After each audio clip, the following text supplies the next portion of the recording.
Ôtez pas tous ces bien-aimés frères et sœurs. La RDC veut se mettre en conflit avec la Chine concernant les matières premières, le cobalt et autres. La RDC a le droit de protéger ses matières premières, de protéger sa souveraineté. Mais elle a l'obligation de respecter les accords. Écoutez-moi, non, je comprends, j'ai dit, je reviens. La RDC a le droit de protéger ses matières premières. Elle a le droit aussi de protéger les accords. Je n'ai jamais soutenu la Chine ouvertement dans sa gestion, sa coopération avec l'Afrique. Je sais que c'est mieux qu'avec les Occidentaux. Parce que depuis plus de 20 ans, en moins de 20 ans, la Chine a fait mieux que tout l'Occident collectif en matière d'infrastructure en Afrique.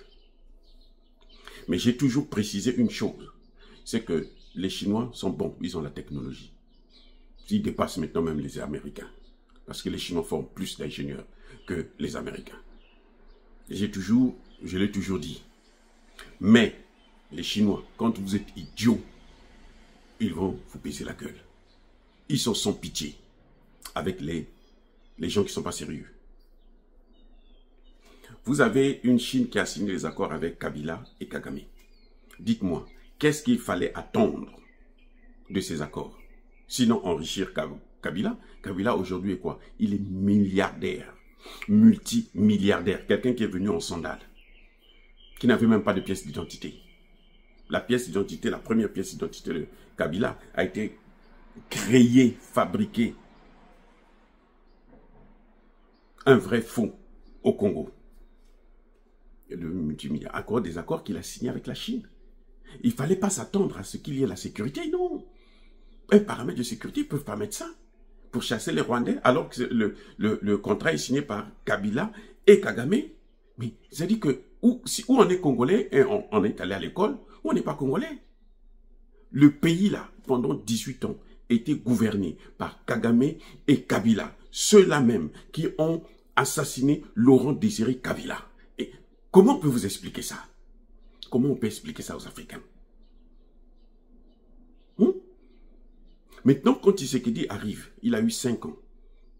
Il est allé. Vous avez vu l'accueil qu'il a reçu en Chine? Est-ce que Tshisekedi aux États-Unis a déjà eu cet accord-là? Cette réception? Est-ce que Tshisekedi a déjà eu une telle réception? Avec autant d'honneur. Tshisekedi est venu aux États-Unis, au sommet Afrique-Amérique. Biden a refusé de le rencontrer. Biden, on leur voit rencontrer son secrétaire d'État, Anthony Blinken. Vous avez oublié ça, les amis, vous avez oublié ça. Mais Biden, c'est l'Amérique. Trump, c'est l'Amérique. Le président américain, il est le même quand c'est Trump, quand c'est Biden. Ce qui compte pour eux, c'est les intérêts américains. Et les États-Unis sont en guerre contre la Chine depuis longtemps. La guerre que vous voyez là, en Ukraine, c'était pour affaiblir la Russie, pour qu'ils puissent s'attaquer à la Chine sans la Russie. Ce que vous voyez, ce que vous êtes en train de voir là.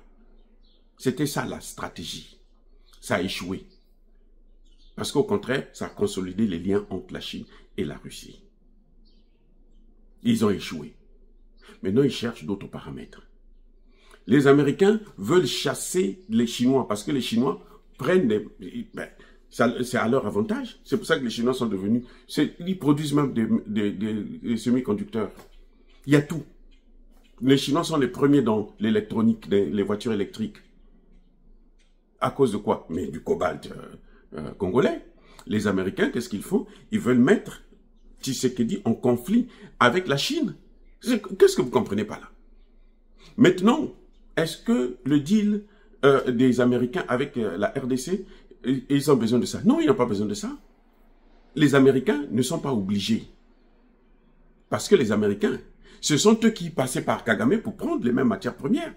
Le seul jeu que, là où Tshisekedi a réussi, c'est de convaincre les Américains, écoutez, au lieu de passer par Kagame et puis nous tuer, venez chez moi, je vous donne les mêmes matières premières, avec le même financement. C'est tout. C'est pour ça que je soutiens cet accord-là. Parce qu'au moins, on ne va plus nous tuer. Mais ce sont les mêmes qui tuent. À travers Kagame, ce sont les Américains, ce sont les Européens, ce sont les Belges. Les amis, il ne faudrait pas que nous, les Africains, on se faire manipuler comme ça. La Chine est devenue la première puissance économique mondiale parce que la Chine investit plus dans tous les pays du monde. Ce que vous entendez, 500 milliards là, c'est faux, ça ne viendra pas. La seule chose qu'il faut attendre au Congo avec ces accords, ce deal congolais là, c'est qu'on arrête de tuer nos parents. C'est tout, les amis. C'est tout. Ça, c'est fondamental. Maintenant, comme il y aura la concurrence avec la Chine sur le terrain, c'est maintenant autre chose. Mais si Tshisekedi veut prendre la guerre des Américains contre la Chine, eux, ils passent toujours leur temps à faire des guerres par proxy. Ce qu'ils sont en train de faire, l'Ukraine, c'est quoi? C'est la guerre des Américains. Vous n'entendez pas quand un seul Ukrainien meurt, Donald Trump pleure, et quand 50 Russes meurent, Donald Trump est content. Vous n'avez pas entendu ça? Parce que c'est leur guerre. Mais qui n'a pas compris ça? Comment se fait-il que nous, on peut toujours tomber dans ce piège-là? Je comprends que Tshisekedi est peut-être obsédé par les Américains. Oui, très bien. Ça ne nous regarde pas. Mais le Congo, c'est un pays qui appartient à tous les Congolais et notamment à l'Afrique aussi. Nous, en tant qu'Africains, nous ne voulons pas qu'on tue. Moi, mon soutien pour Tshisekedi, c'est pour qu'il arrête cette guerre. Et je suis prêt à soutenir un troisième mandat de Tshisekedi s'il arrête cette guerre. Je suis prêt à soutenir ça. Je m'en fous de ce que les gens vont me penser. Je gagne rien. Mais c'est normal parce qu'on est des humains. On ne peut pas concevoir que Kagame à lui seul est déjà tué, envoyé au repos éternel, plus de 20 millions de Congolais. C'est grave ça. Et il est appuyé par qui? Qui l'a fabriqué? Qui l'a mandaté? Mais ce sont les Américains qui aujourd'hui veulent pousser Tshisekedi à entrer en confrontation avec la Chine, qui est le premier investisseur. Il n'y a pas d'eux. C'est-à-dire qu'aujourd'hui, là, dans le monde, c'est ça. C'est la Chine. La Chine est en train d'ouvrir une banque qui va remplacer carrément la Banque mondiale. Sans compter la banque des BRICS d'investissement. Mais il faut avoir une vision à long terme. On ne peut pas diriger un État avec une vision à court terme, les amis. Vous voyez? Donc Tshisekedi ne doit pas rentrer dans le jeu des Américains. Ça, c'est mon point de vue personnel. Soyez bénis.